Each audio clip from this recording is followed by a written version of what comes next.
Hari ini kami bersama Pak Gubernur Sumatera Utara,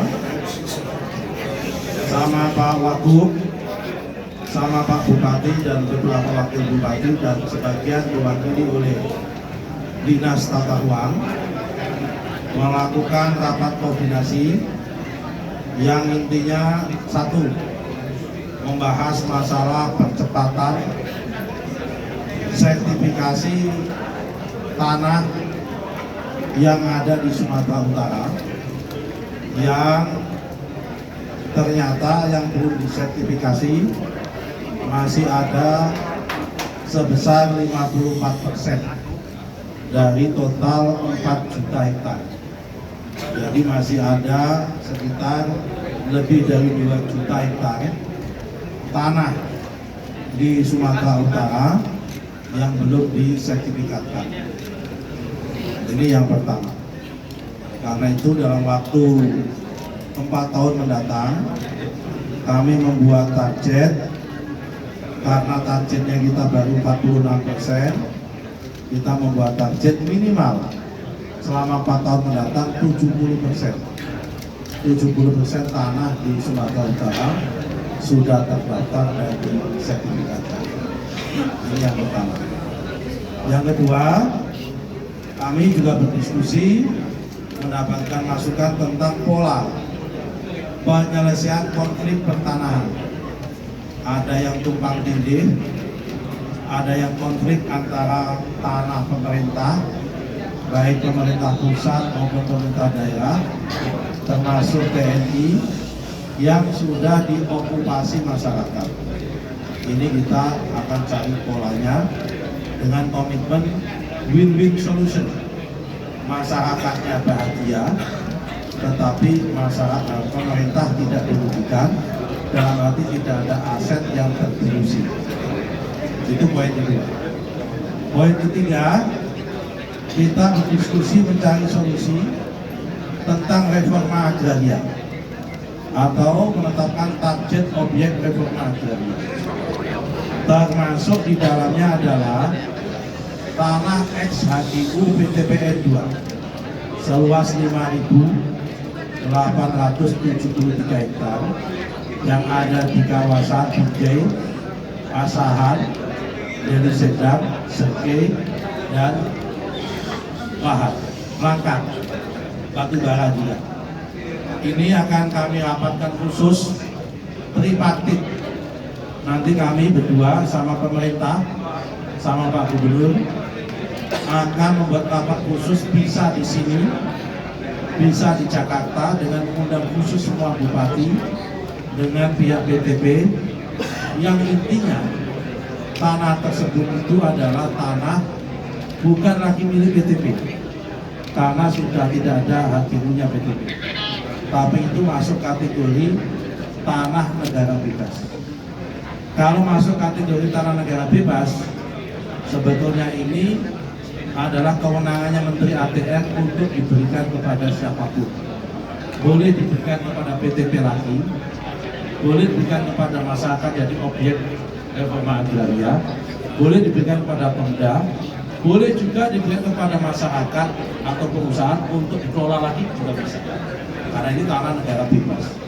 Tapi hasil dari diskusi kami tadi, rupa-rupanya ini mengarah kepada itu akan kami tetapkan di target objek reforma agraria, dan kami akan rapat khusus dengan Pak Gubernur lagi sama bupati setempat untuk mengatur ini supaya tercermin dan tercipta prinsip keadilan dan pemerataan.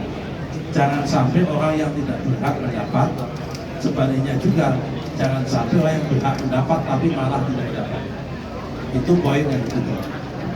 Poin yang keempat, kami juga membahas masalah isu tata ruang, terutama masalah percepatan rencana detail tata ruang, di mana targetnya di sini adalah 128 RTTR, baru ada 14.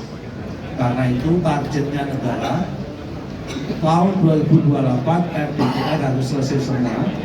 Karena itu kami membuat plan tadi, dan insya Allah pemerintah pusat dalam hal ini Kementerian ATR BPN akan terlibat membantu proses pembiayaan untuk mengusut RPJMN Sehingga karena kurangnya itu 114, maka kita bagi 3.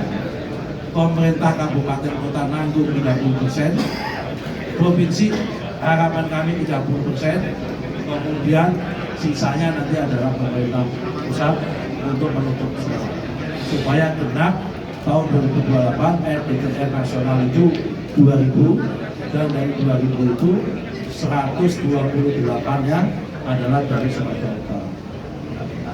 Yang terakhir, kami mengimbau kepada bupati dan wali kota untuk segera mengusulkan menetapkan LP2B, lahan pangan pertanian berkelanjutan, karena lahan ini jumlahnya cuma terbatas, direbut untuk pangan, direbut untuk pemukiman, direbut untuk industri, dan direbut juga untuk energi. Pak Menteri ARA punya program 3 juta rumah, dan itu FLPP, pasti yang dicari tanah murah, dan tanah murah itu adanya sawah. Karena itu kami tidak ingin sawah itu sudah berubah jadi rumah semua. Kenapa? Kalau semua sawah berubah jadi rumah, nanti berasnya kurang. Kalau berasnya kurang, nanti kita impor lagi. Sementara Bapak Presiden Prabowo merencanakan ketahanan pangan. Kita tidak boleh impor beras lagi, harus swasembada beras. Karena itu lahan sawah kami protek. Karena itu kami mohon kepada semua bupati di Sumatera Utara segera mengusulkan kepada kami tentang LP2B. Karena kami nggak bisa menetapkan LP2B tanpa usulan dan rekomendasi dari kepala daerah setempat. 5 poin ini yang tadi kami bahas. Yang terakhir, bonus tambahan, kami mengimbau kepada Pak Bupati dan kepala daerah termasuk Pak Gubernur, barang siapa ada perusahaan terutama kelapa sawit di Sumatera Utara yang sudah punya izin tapi tidak mengakomodasi minimal 20% untuk kepentingan petani plasma, ya kan, minimal 20%, mohon dilaporkan kepada kami.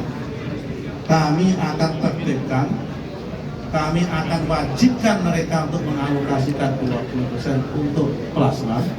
Kalau masih bandel, mohon maaf. Sekali lagi, kalau masih bandel, masih nggak mau, mohon maaf. Dengan terpaksa kami harus tegas, akan kami evaluasi dan akan kami cabut izin HGU. Karena ketika izin HGU itu kami berikan, ada klausul keempat, pasal 4, bunyinya sewaktu-waktu kalau ternyata tidak memenuhi aturan dan persyaratan pemegang HGU, pemerintah dapat mengevaluasi dan meninjau kembali hak tersebut. Itu akan kami gunakan, tapi sebelumnya kami akan mengimbau kepada Pak Bupati, kepada Pak Gubernur, kepada semua kepala daerah, tolong kalau ada perusahaan terutama kelapa sawit, ya kan, yang tidak mengakomodir plasma, laporkan kepada kami, minimal plasmanya 20%. Syukur-syukur. Demikian, terima kasih. Assalamualaikum warahmatullahi wabarakatuh.